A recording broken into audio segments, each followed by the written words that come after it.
My roommate asked if I was seeing anyone, and when I said no, a little embarrassed, a little hopeful because it was Sasha asking and I'd been wondering for a year what that flicker in her voice meant, she smiled, slow and warm, and started setting the table. For three. Three? I said, and laughed and reached to move the extra plate. Sash, it's Tuesday, it's just us. Her hand caught my wrist. Gentle. Cold. Leave it. She set the third fork square to the third knife, precise as a woman who does precise things for a living, and she didn't look up. And when she spoke again, the warmth was still there, but there was something underneath it holding a door shut.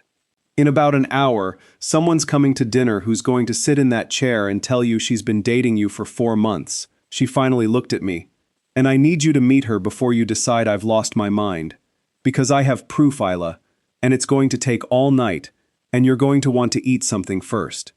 Let me give you the length of one poured glass of wine for who we are, because that's all Sasha gave me. I'm Isla Bennett. I'm 31, and I'm a genealogist, a professional records researcher, which means people hire me to find the dead. I spend my days in archives and county portals reconstructing strangers from paper, a christening here, a ship manifest there, a signature on a 1911 deed, until a whole person stands up out of the documents who nobody alive remembers. I'm very good at it. My entire skill, the one thing I'd put on a business card is this. I can tell when a paper trail is describing a real person and when it's describing a lie. Remember that. It's the only weapon I brought to this fight, and it turned out to be the only one that mattered. Sasha Rourke has been my roommate for 14 months, and my quiet, catastrophic crush for about 13 of them. She answered my ad after my last roommate left, moved into the smaller bedroom with 3 boxes and a coffee setup more serious than my career, and she works as a fraud analyst at a credit union. She spends her days the way I spend mine, staring at records until the lie stands up, except her lies are alive and current and after people's money. We are, I realize now, the same animal pointed in 2 directions across time. I'd been too much of a coward to say any of the rest of it, and she'd just told me a stranger was coming to dinner to claim she'd been dating me, so the rest of it was going to have to wait in line. The stranger's name was Della Ramsey. She was 66 years old, retired court reporter, and she arrived at 7:40 with a bottle of wine, a cardigan, and the wariest eyes I have ever seen on a person being polite. She'd agreed to come, Sasha told me quietly in the kitchen, because Sasha had reached her 3 days ago and said 11 words that no scammer would ever say, "I don't want your money." "I want to show you something." Della sat in the third chair. She looked at me for a long, long moment. The way you look at a photograph you've studied so many times it stopped being a face. And then she set her phone on the table between the plates, screen up, and there I was. My face. My name. Isla Bennett. A dating profile, then a text thread that scrolled back 4 months, then photos. Me at a beach I've never been to, me holding a coffee in a kitchen that isn't ours. Me, in a life I never lived, saying I love you and I've never felt this before, and most recently, I'm in trouble and you're the only person I trust. He has your smile down, Della said, in the flat, exact voice of a woman who spent 40 years transcribing other people's lies word for word. I've been talking to you every night since April. We're supposed to close on a loan Thursday week. I'm co-signing to help you save your business. She turned the phone face down, gently, like closing a coffin. Except you're not you, are you? It wasn't a question. Court reporters don't ask questions. So which one of you, Della said, looking between me and Sasha, is going to tell me what I actually walked into? And Sasha reached under her chair and brought up a folder, a real folder, tabbed, thick, the kind of folder I'd learned she'd been building for 6 weeks without telling me, and set it on the table next to the wine, and said, "Both of us. Starting now. Isla, sit down. This is the part where you find out you've had a second life for a year, and I've been the only one guarding it." I sat. Tab 1 was a credit alert. 2, actually, a hard inquiry and a new trade line, both in my name, both from institutions I'd never contacted, dated 3 weeks apart last winter. "This is how I found out," Sasha said. "Not because I was snooping, because they came across my desk at work. Not yours specifically, but the pattern. Synthetic identity fraud has a signature, Isla, the same way your 1911 deeds do. A real person's credit file grows like a tree, A manufactured one grows like scaffolding, too fast, too clean, too purposeful. I flagged a file at work last month that grew like scaffolding, and I pulled the thread the way I'm trained to, and the thread had your name on it. She turned the page. Someone has been building a second Isla Bennett. Same name, same date of birth. Your real social security number seeded into a file that's 90% invented. Accounts, a phone, an address that forwards. A whole paper person standing up next to you. She looked at me, and for the first time the fraud analyst calm cracked 1 degree. I do this for strangers all day. Then it was you, and I didn't tell you for 6 weeks, and you're going to be angry about that, and I'd like to earn the anger properly, so let me show you the rest first. 6 weeks, I said. My voice came out wrong. 6 weeks, Sasha agreed, steady. Because the day I understood what it was, I also understood that whoever built it is close, Isla. Close enough to have your documents, close enough to know your mother's maiden name and your first pet and the answer to every security question you've ever set. She squared the folder, and an angry panicking you would have called every bank and lawyer in the city in one afternoon, and tipped him off before we had a single thing that could put him in a room. So I stayed quiet, and I logged. She tapped tab 2. Della's the piece I couldn't get from the credit file. Della's the piece that turns someone's stolen identity into someone is running a person. Because he's not just being you on paper, he's dating as you. He found a warm, generous, careful woman. She nodded, with real gentleness, at Della. And he spent 4 months becoming the version of Isla Bennett she'd wire her savings to. And Thursday week, when she co-signs that loan, the borrower of record won't be him. Sasha looked at me. It'll be you. He's not stealing from Della, he's stealing from Della as you, so that when it collapses, the police find one name at the bottom of it, and it's the real one. Yours. The apartment was very quiet. Down the hall, the radiator ticked. Della Ramsey folded her hands on the table like a witness being sworn. 11 days, Sasha said. That's when the loan closes and you become a criminal who doesn't exist yet. So here's the only question tonight, Isla. She pushed the folder 6 inches toward me. The way you hand someone a life raft. Do you want to spend those 11 days proving you're the real one, or do you want to keep being the only Isla Bennett who doesn't know she has a twin? I looked at the third plate, set for a woman who'd come to dinner to meet a version of me that wasn't me. I looked at Sasha, who'd carried this alone for 6 weeks so I could sleep. And I did the thing my whole career had trained me to do. I opened the folder, and I started reading the paper trail of a person who was pretending to be me, looking for the exact place where the lie stopped describing a real person, because I find that place for a living, and now, finally, it was personal. We stayed at that table until 2 a.m., 3 women and a folder, and by the end of it, we weren't a victim and 2 witnesses anymore. We were something with a shape. Here's what the paper trail told me.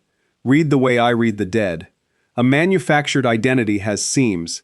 A genealogist calls them discontinuities, the places where a fabricated life fails to behave like a lived one. The second Isla Bennett had beautiful documents and a fatal amount of knowledge. She knew my SSN. She knew my prior addresses, including one from 6 years ago that isn't in any public database, an apartment I sublet for 4 months and barely told anyone about. She'd answered a bank's knowledge-based security quiz, the kind that asks which of these 4 streets you've lived on, and she'd gotten it right, which no stranger buying my number off a data breach could do. Whoever this is, I said slowly, at midnight, with the discontinuities glowing at me off the page, didn't find me. He knew me. This isn't theft, it's inheritance. He lived close enough to my life to have memorized it. And that's when Della said the thing that cracked the case open. Because Della Ramsey had spent 4 months in nightly conversation with the man and, being a court reporter, had recorded the transcript in her own head with terrifying fidelity. He slips, she said. Not the romance. The romance is flawless. He's a poet when he wants your money. But twice he mentioned this apartment. Your apartment. Details. He knew the radiator in the front room ticks.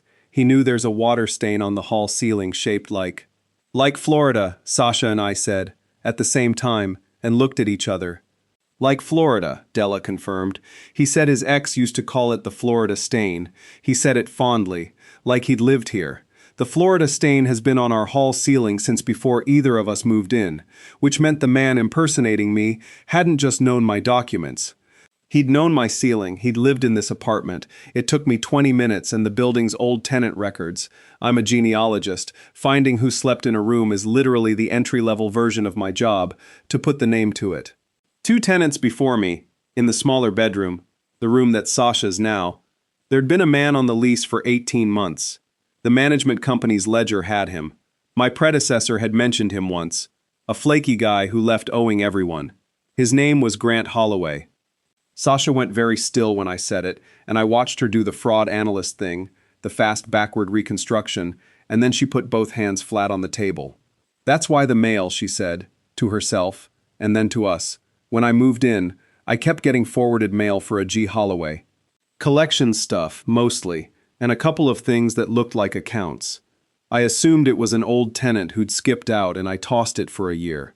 Isla, she looked sick. I've been throwing away his mail for 14 months. He was still using this address as a node.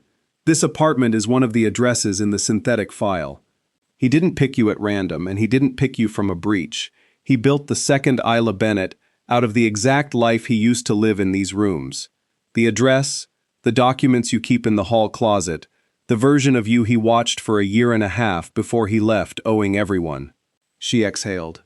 He didn't steal your identity. He moved out of it, and then came back for it. I want to tell you what I felt, and it wasn't fear first. It was violation of a very specific, professional kind. The way I imagine an archivist feels watching someone forge a document into her own collection. This man had done to me what I do to the dead. Reconstructed a whole person from paper and the memory of a room. Except I do it to give the forgotten back their names. He did it to take mine. Okay, I said. And I heard my own voice change. And so did Sasha, because she looked up sharply. Okay, he built me out of paper. I am paper. This is the one crime on earth I'm actually qualified to solve. I turned to Della. You said Thursday week. The loan. Walk me through exactly what he's asked you to do, and exactly what documents have your name, and what documents have mine. Because there's going to be a seam, Della. There's always a seam. He's been running a version of me for 4 months, but I've been running the real one for 31 years, and I know things about being Isla Bennett that he can't have memorized off a ceiling. Della smiled for the first time all night. A dry, sharp, retired court reporter smile. The smile of a woman who has watched a lot of confident men talk themselves into the record. Now that, she said, sounds like the person I wish I'd actually been dating. She reached into her cardigan and pulled out a small notebook, spiral-bound, the pages dense with the tight shorthand of 40 years behind a stenotype. I never trusted him completely. You don't sit through 4,000 depositions and come out able to fully trust a charming man on a screen, so I did the one thing I know how to do. She set the notebook on the table next to Sasha's folder, and my genealogist's instinct and the third clean plate. I kept the record, every call, every promise, every account number he ever let slip. It's all here, in a language he can't read and most people can't either. Her sharp eyes went from me to Sasha and back. 3 women who keep records, against 1 man who forges them. I've seen worse matchups go the other way. Where do we start? We start, Sasha said, with the thing that's been bothering me since the credit file. He's careful, synthetic identity careful, ceiling memorizing careful. But careful people leave one kind of trace they can't avoid, because the whole scheme is about money, and money in someone else's name has to physically go somewhere. Cards get mailed, checks get picked up, cash gets collected. Somewhere in this city there's a mailbox, or a counter, or a window, where a man walks up and signs Isla Bennett with his own hand. She closed the folder. Della kept the words. Isla can read the paper. I can read the money.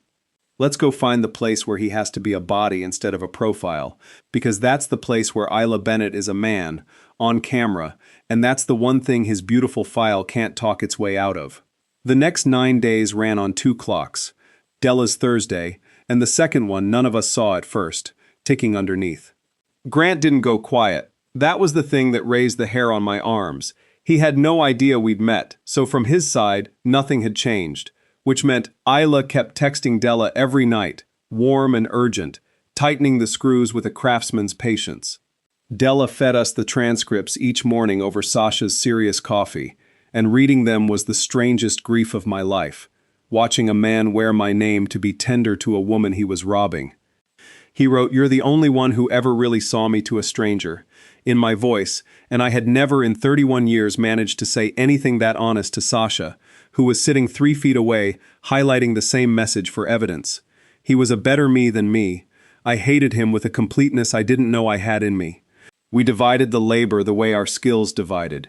Della kept talking to him, kept the con alive, because the moment Isla went cold, Grant would smell it and vanish into the next name, and it cost her, playing besotted with the man who'd made a fool of a smart woman. But Della Ramsey had transcribed enough trials to know that you don't stop a confession in the middle. "Let him finish talking," she said. "Guilty men always finish talking. My whole career is the proof." Sasha worked the money. "Synthetic files," she explained, "have to cash out. The whole architecture exists to convert credit and trust into money that reaches a real human's hands." She mapped the second Isla's accounts from the fraud markers, and every trail bent toward one node, a private mailbox at a shipping store across the river, rented in my name, receiving the cards and the correspondence and, critically, set up for package acceptance, which requires a signature card on file and government ID shown at the counter. "He had to stand at that counter," Sasha said, "and show ID in your name and sign a form. Photo ID he faked, fine, but the store keeps the signature card, and most of these places run a camera on the counter, and the good ones keep footage 90 days. If we can get the store to preserve it before he closes the box," she looked up, "we have a man's face and a man's handwriting attached to your name, notarized by a board clerk who has no stake in any of this. That's not a credit dispute. That's a body. And I worked the paper, the thing I actually do. I took Grant Holloway, the flaky former tenant who left owing everyone, and I ran him the way I'd run a great-grandfather. Old address, old employers, the ledger of a life. And here's what a genealogist finds that a fraud analyst and a court reporter can't. Pattern across time. Because Grant Holloway had done this before. 2 cities ago, 5 years back, there'd been a small news item, the kind that never trends. A local report about a man charged with, then quietly not convicted of, obtaining property by false pretense, involving a woman he'd met online.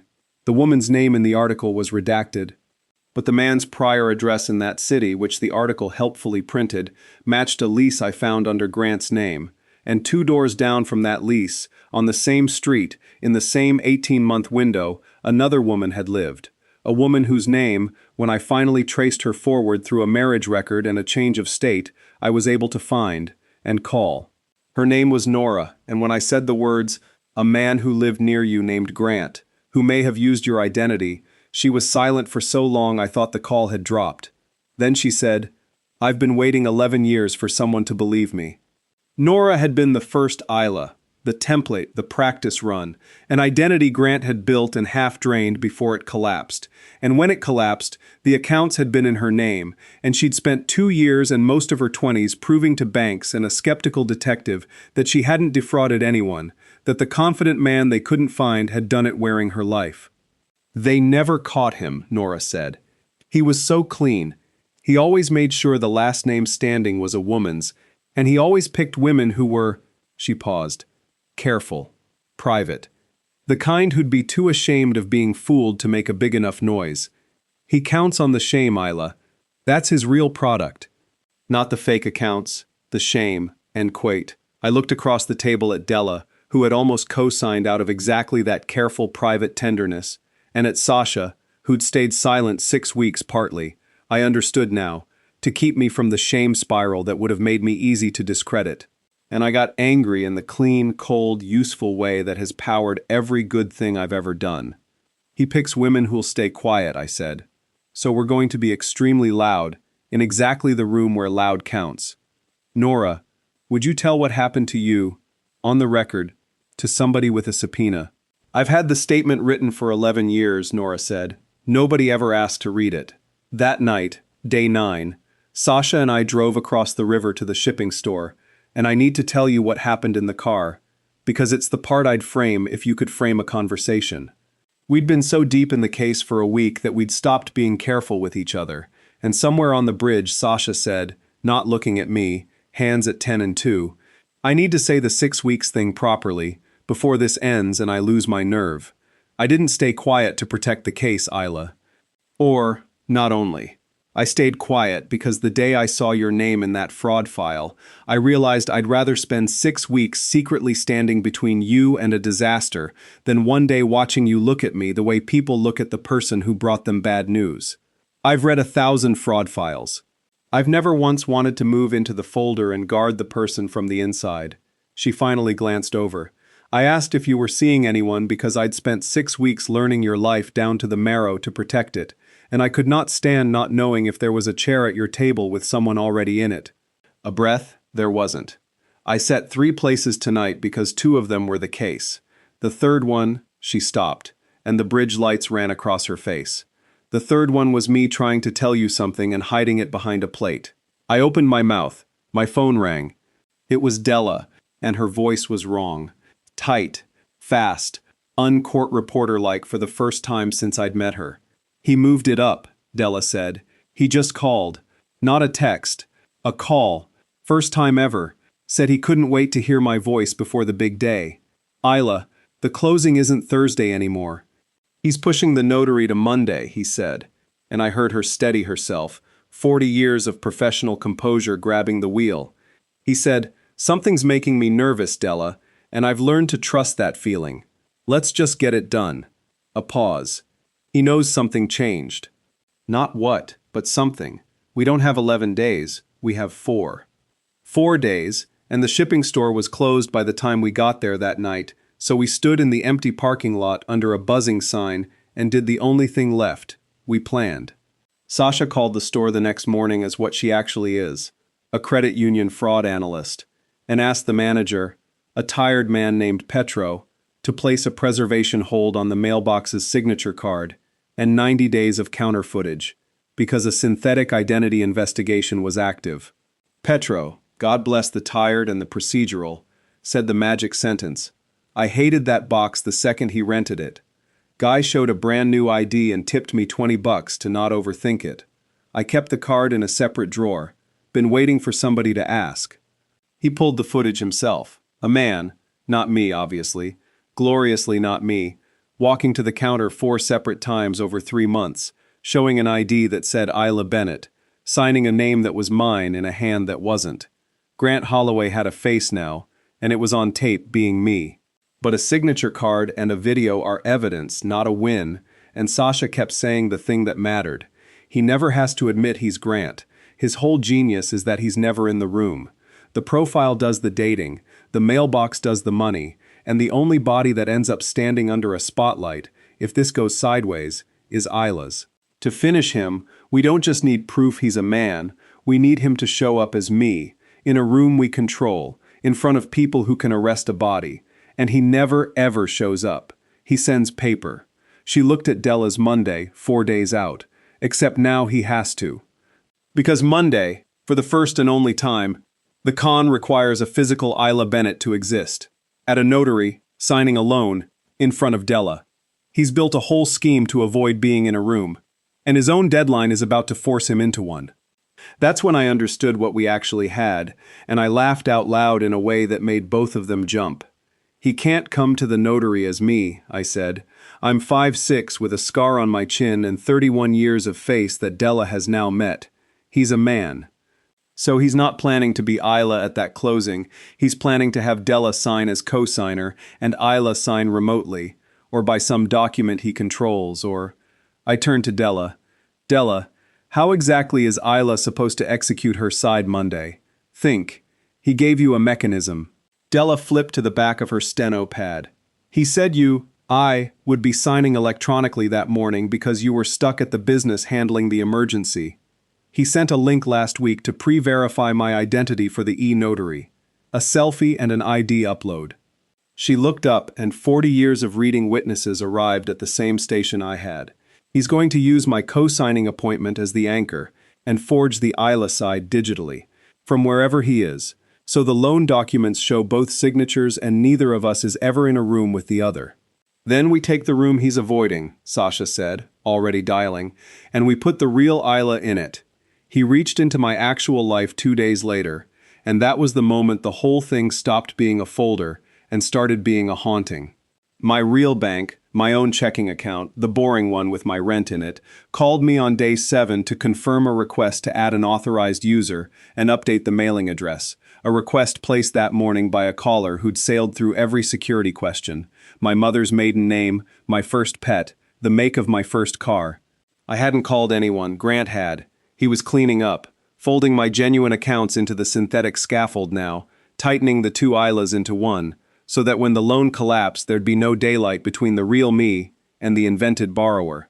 I sat in the archive where I work, surrounded by the safely documented dead, and listened to a bank employee describe a version of me who had my mother's maiden name and none of my mornings, and I understood viscerally what Nora had meant. The violation isn't the money, it's standing in your own life and hearing it answer to someone else. I killed the request, froze the account, and said a passphrase no ceiling could have taught him. And then, because I am my father's daughter and Sasha's student, I asked the bank to preserve the call recording and the timestamp, and I wrote it into the folder as tab 14, because a man reaching into your real accounts on a recorded line, 4 days before he needs your name to sign a loan, is not a haunting. It's a dated act, by a body, with a voice. He just made himself louder, Sasha said, when I told her, and there was something fierce and almost proud in it. He can't help it. The closer he gets to cashing out, the more he has to touch the real you. And every touch is a print. I'll compress the next 3 days, but living them was not compressed.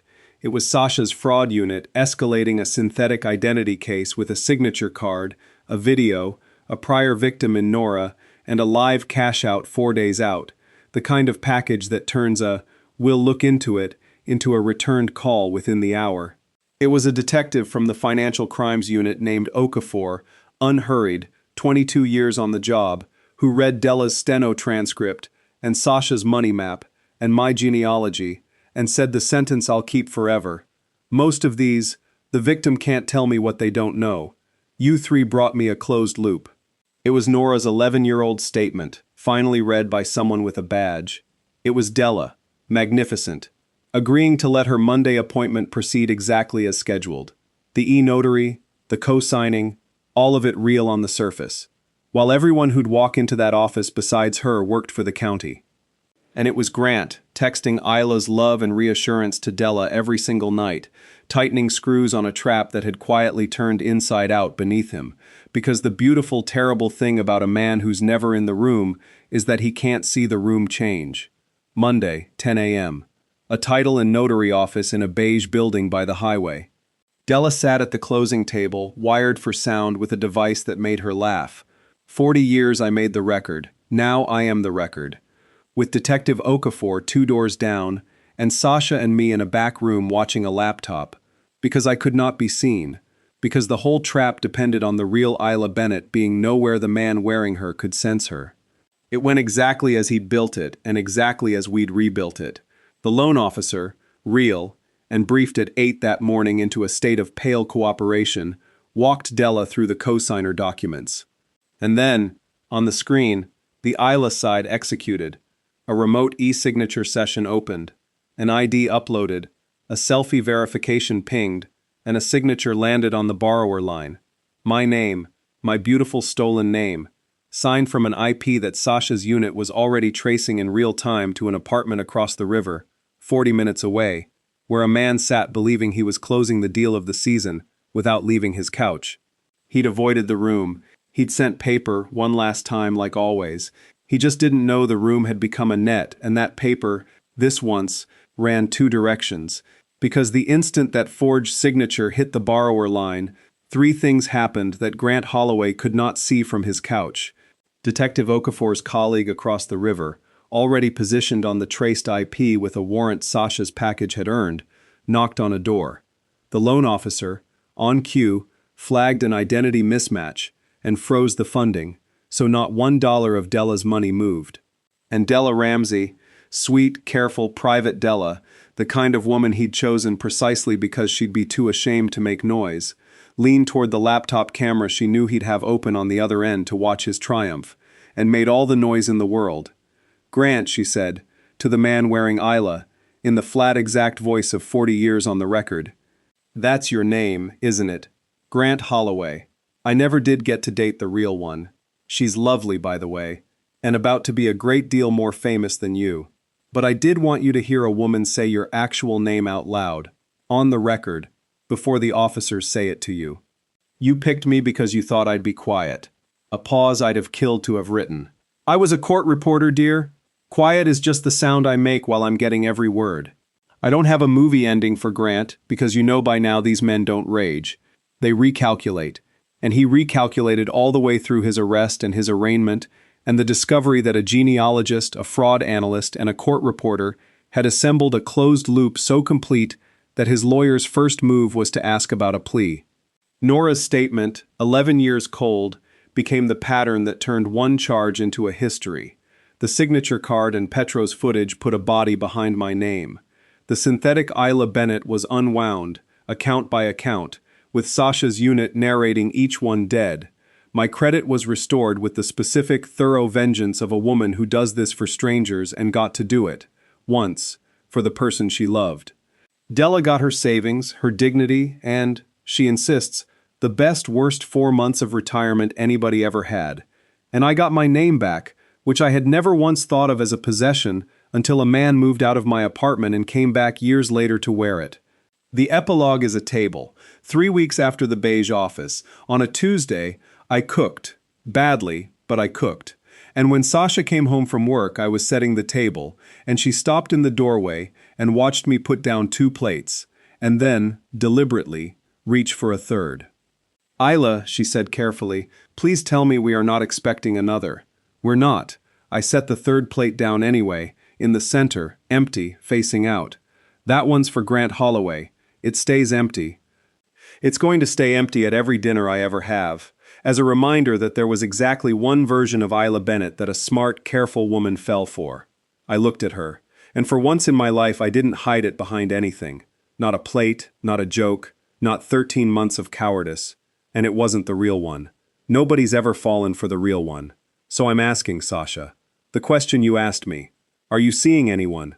Sasha Rourke, fraud analyst, keeper of 6-week secrets, the woman who read my whole life down to the marrow before I ever let her read my heart, smiled slow and warm, the exact smile from the night that started all of this. And instead of answering, she walked to the drawer and took out one more fork and set it down beside mine, close, at the same place, 2 forks at one setting, which makes no sense at all unless you understand it perfectly. I set 3 places that first night, she said, because I couldn't say it. I'm only setting 2 now. She sat down next to me, not across. I've been seeing someone for 14 months. She's a genealogist. She's terrible at knowing when she's loved. I've been very patiently gathering evidence. We ate at a table set for 2, with 1 empty plate in the middle that we never cleared, and it's still there, and Della comes for dinner the first Sunday of every month, and always toasts the empty plate before she sits, and that's the whole strange, beautiful shape of how I found out I had a second life, and then, finally, chose the first one. Before you go, 2 questions, and I want real answers in the comments, because this whole story started because one woman noticed a pattern and refused to look away from it. First, if your roommate set a 3rd place at the table and told you a stranger was coming to dinner to claim she'd been dating you for 4 months, honestly, would you have sat down and looked at the proof? Or would you have laughed, moved the plate, and told her she was imagining things? Be honest about whether you'd have believed the person who loved you or the screen in your own pocket, because most of us trust the screen, and that's exactly what he counted on. And second, the real one. Has someone ever quietly protected you from something before you even knew it was happening, carried a secret, stood between you and a disaster, spent weeks guarding a door you didn't know was open, and you only found out later what they'd been doing? Who was that person? What did they shield you from? And did you ever get to thank them properly, or tell them what it meant? Put their story in the comments, because someone scrolling down there tonight has a roommate, a friend, a Sasha, setting a 3rd place right now and terrified to explain why, and your story might be the reason they finally do.